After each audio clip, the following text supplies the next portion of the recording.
was a very curious child, and one of my favorite games to play was Scientist. I would set up the bathroom like it was my own secret laboratory and concoct all these different kinds of potions using a bunch of liquids that a 6-year-old definitely shouldn't have had access to. I'm talking Comet, Windex, the whole cleaning supplies. Anytime my sister would get sick, I'd proactively jump in and create medicines to help her out and feed her one spoonful at a time. I'm surprised that after all these years, she's okay, I think. When I was a kid, school lunches were all the rage. I'm talking the good stuff. So one day, I came to school, my lunch, ham cheese sandwich. I looked over and my friend Ryan had the most unbelievable thing I had ever seen in my entire existence. Rainbow bread. Can you believe they used to make this stuff? So that night, I went home to my parents and begged them, can we please get rainbow bread? No, that stuff can kill you, says my dad, the complete nutritious freak. Now that I'm old enough, it's kind of weird. They don't even sell this shit anymore. God knows what Ryan was eating. That's not gonna stop me from being a kid with a strong ambition. When I was a kid, I got a gift card for my birthday. This was not a normal gift card. This gift card was for an entire fancy mall, which was definitely out of my price range, so I completely forgot about it. Until 2.5 years later, I needed some new pants. So I grabbed the gift card and went to the mall. Found the pants I wanted, and gift card denied.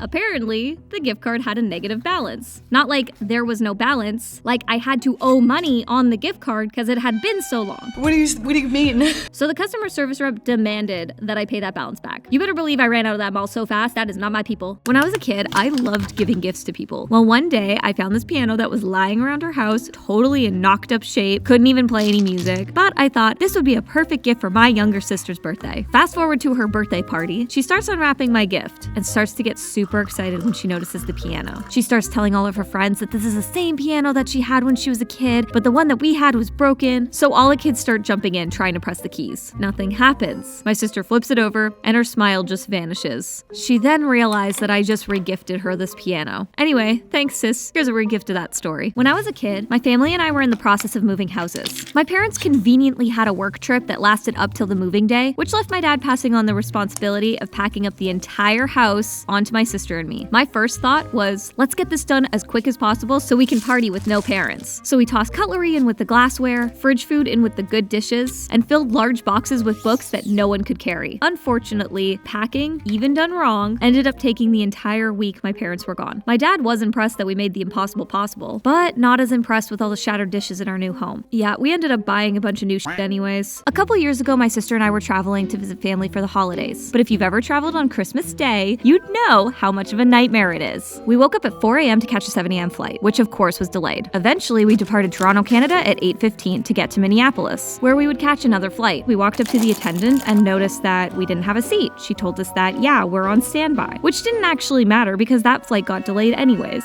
And delayed again, and finally canceled. We were stuck in the Minneapolis airport for 12 hours. Yeah, never traveling again on Christmas Day. When I was a kid, my dad was super OCD about keeping things clean, so our house was spotless, which can be kind of hard for a kid. One day, I wanted to surprise my parents with a breakfast in bed. So here I am, literally mixing every spice ingredient together. Cinnamon, cumin, pork barbecue seasoning. Our parents' bedroom was in the attic, so we would go up the stairs to the door at the top. I placed my beautiful breakfast plate at the ledge of the stairs. When they woke up and opened the door, the entire tray tipped over and crashed down the carpeted stairs. It was goodbye playtime forever. I'm glad that I can sort of make a decent breakfast now. One day, when I was a kid, I wanted to play hairdresser with my sister. Now, I've always had a cowlick on the front of my forehead, which means I have never been able to get away with bangs. My sister, on the other hand, had the cutest little bangs. So of course, my 6-year-old brain thought, let's get rid of those. As I sat her in the chair and tucked a piece of paper towel in her shirt, I started cutting them right off. I cut them all the way down to the nub of her forehead. I was definitely not allowed near scissors again.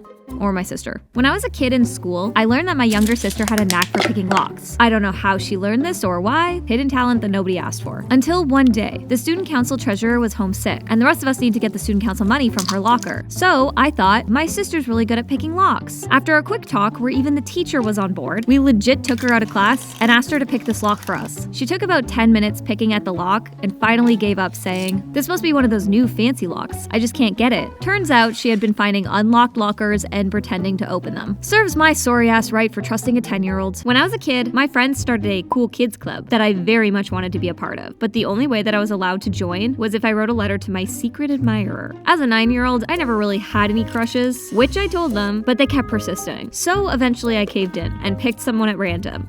Poor Ryan.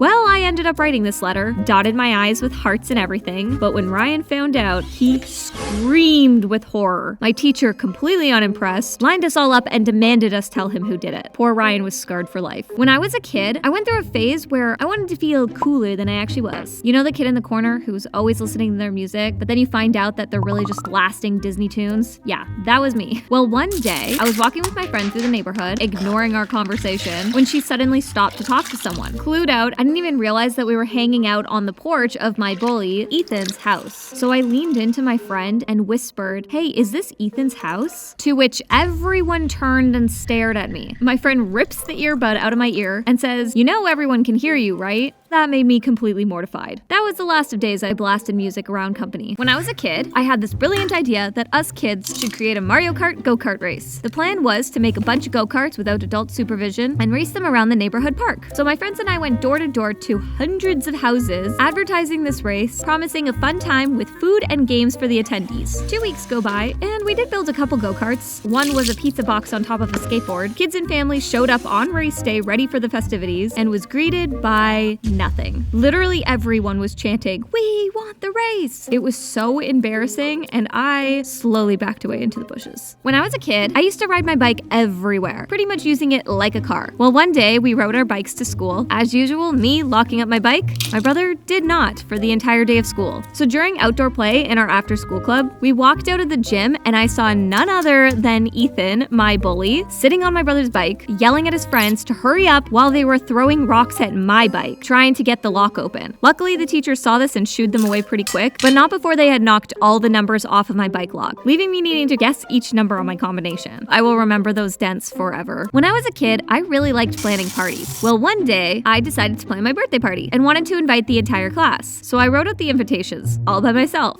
without adult supervision. I wrote all the information a 7-year-old would think of. A nice picture on the front, and "You're invited." Period. No explanation of when, where, or why. So the day of my birthday comes, and no one shows up, even though my dad bought 20 gift bags for everybody. Wait, it's weird that he never questioned it. You live and learn, I guess. When I was a kid, getting picked up from school was a complete hassle. I would want to leave right away, while my family wanted to socialize. Some days, I would just go wait in the car. Well, one day, I hopped into the car, ready to play some music, which wasn't working. That's weird. And then I noticed the most bizarre-looking purse next to me. Who in my family would ever use that? And then it dawned on me. This was the wrong car. I jumped out of that blue minivan so fast, only to realize it was parked exactly beside our family's minivan. 2 blue minivans. What a time to be alive. When I was a kid, we owned an old GameCube, and one day we had a really bad flood. Everything in our basement ended up being ankle deep in water. We thought this was done for, but shockingly, this magical box turned out just fine. A year later, we had yet another flood in the basement, and we forgot to take the GameCube off the floor. This time the flood was way worse, submerging that GameCube completely in water. Did the GameCube die? No. However, my dad got mad at us that we left the GameCube on the floor, so out of rage, he yeeted that thing on the ground. When we turned it on, I'm not even kidding, it survived. I still own and play that thing to this day. When I was a kid, I started a cult by accident. So I used to have this purple toy hippo I got from McDonald's that I used to keep in my pencil case at school. My desk partner often liked going through my pencil case when she was bored in class, eventually finding this hippo and starting to make clothes for it. The next thing I knew, a few other kids joined in and started architecting a house for this little guy, and then created a schedule for shared custody. At one point, I planned a birthday party for this hippo. 20 of my classmates showed up and all brought gifts. That was more people than who came to my birthday party. Anyway, I guess this hippo guy was admired. When I was a kid, my favorite YouTuber answered a hate comment that I wrote to them. At the time, he had a viral video that blew up, but one of his smaller videos,